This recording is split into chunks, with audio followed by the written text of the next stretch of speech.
Ola, chuses. Moita xente teme preguntado: Ola, Xon Mario, como é que eres tan gracioso, espontáneo e articulado á vez que falas 5 linguas? Pois bom, hoxe vou estar dándolle resposta a todas estas preguntas. Hoxe vou estar diseccionando o proceso de aprendizaxe de todas as linguas que sei falar e que mecanismos e bruxerías utilicei para falar fluidamente nestas. E se és novo neste canal e che gustan as linguas, as culturas minorizadas ou a sociolingüística, considera suscribirte por aquí abaixo e así, porque pode que te interese cousas que poño aquí. Vou facer o vídeo, vale?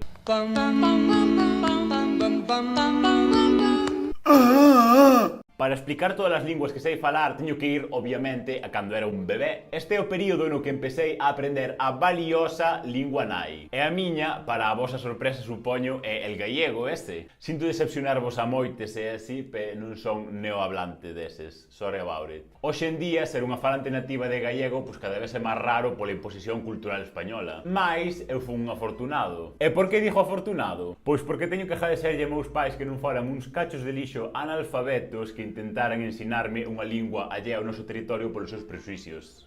Ou para evitar ser percibido como un falante nativo dunha lingua de segunda. Mais esta dicotomía é o que finalmente me fixo políglota ao final, non? Creo que foi por iso, non? Total. La lengua que nos va, desde luego, a dejar a comunicar con el mundo es el español.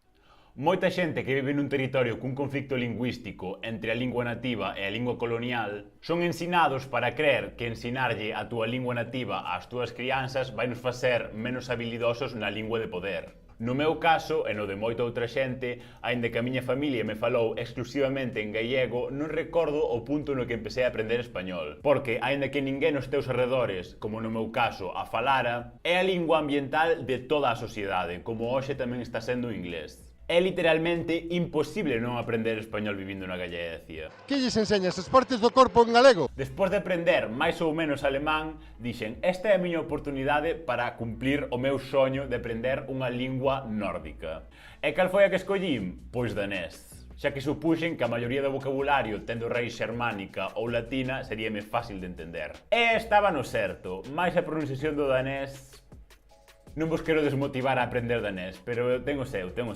Eu personalmente empecé a aprender danés en diferentes apps e buscando diferentes recursos en internet. Mais o que realmente me axudou foi a topar unha profesora maravillosa en Italki. Italki é unha plataforma online para aprender linguas que está celebrando o seu 15 aniversario. Todas somos únicas, así como o noso xeito de aprender linguas. Eu probei moitas plataformas para aprender idiomas, para aprender linguas que non son moi comuns, como por exemplo o danés, o feroés ou o armenio. Todas estas son linguas das que non é moi fácil atopar materiais online. Italki é unha plataforma con 15 anos de experiencia onde fun capaz de atopar unha profesora de danés que se adecuaba aos meus intereses e ás miñas ilusións. Non importa se queres aprender unha lingua por traballo, por requirimentos académicos ou simplemente porque queres aprendela. En Italki sempre podes atopar un profesor coas mesmas paixóns que a ti. E ti, amas aprender linguas? Gallego, por exemplo? Se clicas no link da descripción podes ir á páxina de Italki, onde podes contestar unhas sinxelas preguntas en menos dun minuto. Neste podes escoller as competencias que che gustaría practicar, o horario que se adecua mellor para ti, ou que cualidades crees máis relevantes dentro dun profesor. E Italki mandarache 9 profesoras ou profesores adaptadas ás túas necesidades. Moitas veces pode ser desesperante buscar por internet por dúcias e dúcias de plataformas e de cursos e non saber cal escoller. Eu personalmente apreciei moito estes filtros de busca primaria na miña propia búsqueda para atopar xente non só que ensinara a lingua que quería, sino co que compartía intereses. Estes filtros tamén che axudan a entender e a saber cales son os métodos de ensinanza de todas as profesoras, así como as súas dinámicas de estudo. E se ningunha destas che convence, recibirás outras 3 recomendacións nunha semana. Soamente por rexistrarte terás 3 sesións de proba, para poder ver se a plataforma e as profesoras se adaptan a ti, e ver cales son as súas aproximacións á clase e á ensinanza. E todo isto por un prezo reducido de 5 euros. Escoitáchedelo aquí primeiro. Se estás buscando unha profesora que se adecue aos teus intereses e ás túas paixóns, ou simplemente empezar cunha nova lingua ou seguir con unha que xa emprenderas, Italki é a plataforma para ti e para min. Hoxe en día, o meu nivel de danés está sobre o A2, B1. Teño un nivel de comprensión oral e escrito bastante alto, mais formular eu a miña propia mensaxe aínda me é bastante complicado. Mais as miñas aulas cunha profesora nativa pois realmente axudaron moito. O que a túa unidade familiar che ensina a falar é solamente unha moi pequena porción das túas habilidades lingüísticas ao completo. Aínda que o eido familiar sempre xoga un papel moi importante, a educación, o entretemento e incluso a socialización son donde vas quitar a maioría das túas habilidades lingüísticas. Así que, como xa suporedes, a miña segunda lingua é o español, por razóns obvias. Que tamén o aprendín, desafortunadamente, desde que nacín. Podería vivir sin él, pero bueno, agora o que hai. Cuando estamos almorzando yo le hablo en español porque le gusta practicar y otro amigo, por ejemplo, una vez dijo, oh, señor, tacos for dinner. Demasiado Pokémon e demasiado Digimon en español, é así. Queremos Pokémon e Digimon en gallego, deste. Queremos o Furby en gallego. Queremos os Teletubbies... Os Teletubbies estaban en gallego. E agora dos Teletubbies. Dinky Winky, Winky Winky, Dipsy, Dipsy, La La, la la, Pou.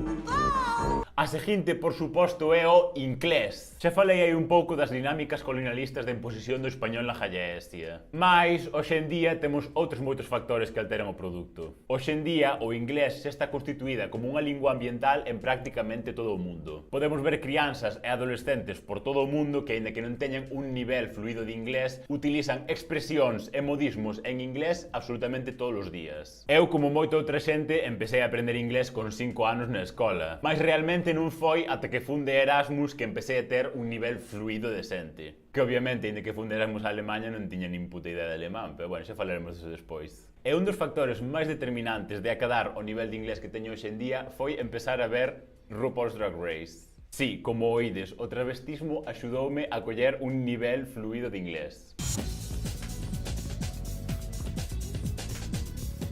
Greetings, Earth Queens. I come in peace. Давай, сезонcie. E empezar a ver todos os capítulos e todos os contidos relacionados unha vez e outra vez e outra vez e vendo que cada vez entendía máis sin ler os subtítulos, encontrar un contido que me motivara e que realmente me interesara diariamente fíxome acadar un nivel fluido ata hoxe en día, que estou sobre o C1, C2. Drink lots of water, get tested, eat shit and drop dead. A seguinte na lista é, como moita xente xa saberedes, o alemán. Cando souben que iba a ir de Erasmus a Alemanha, foi cando empecé a aprender alemán. E cando cheguei ali, pois, bom, sabía 4 cousas, non era moi útil, pero bueno, algo sabía. Ich bin in Deutschland und heute werde ich ein Video auf Deutsch machen. Aínda que ao acabar o Erasmus, pois estaría sobre o A1 moi raspado, o sea, non aprendera casi nada, vamos. Mais este nivel básico foi o que me permitiu despois ir de au pair a Alemanha e pasar un ano con Felix, co rapaz este...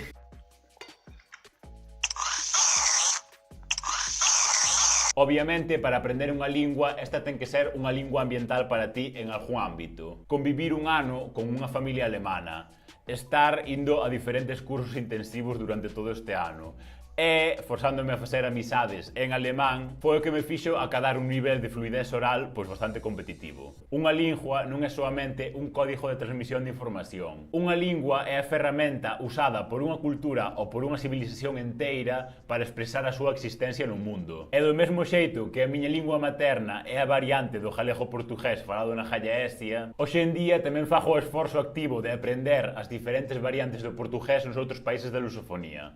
Aínda que a ensinanza da lusofonía, baixo o meu criterio, debería de estar incluído no noso currículum académico gallego, mais que lle imos pedir.